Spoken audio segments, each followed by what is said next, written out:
season of mists and mellow fruitfulness, close bosom friend of the maturing sun, conspiring with him how to load and bless with fruit the vines that around the thatch eaves run, to bend with apples the mossed cottage trees and fill all fruits with ripeness to the core.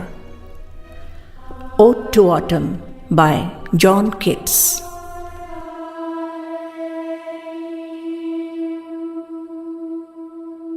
Zivemo Sharadah Shatam.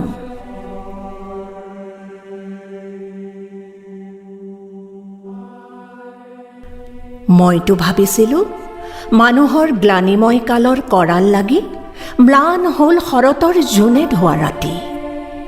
কুঁৱলীত প্ৰবঞ্চিত তনু শ্যাম উপত্যকা ববচাৰ বদনামে ধৰিলেহি ছাতি। পথভ্ৰষ্ট হ'ল চাগে বগলীৰ অৰ্ধচন্দ্ৰ আকাশৰ নগ্ন চোতালত।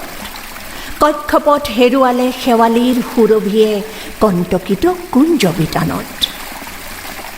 নৈ নলা টটিনীয়ে নিজৰে ঠিকনা বিচাৰি খালে হাবাথুৰি। লুইটো থমকি ৰ'ল ভাগৰি জুগৰি।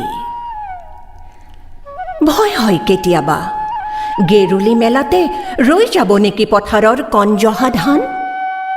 ফৰিং ফুটাৰ চেগতে আহি যাব পাৰে নেকি সনাহী কাকতি ফৰিঙৰ পাল। শৰতৰ বতৰত বৰতীয়া ভোজন কাঙাল।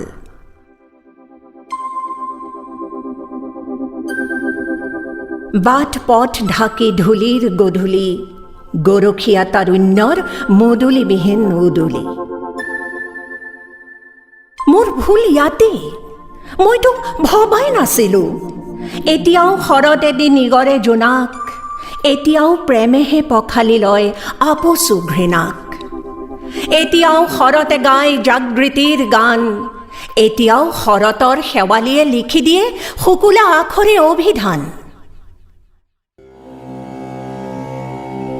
মই এতিয়া শৰতৰ শিৰতেই হাত ৰাখি কৰোঁ উচ্চাৰণ, শত শত শৰতৰ জোনাকে পিন্ধাই যাওক বহুৰঙী গাত্ৰাভৰণ।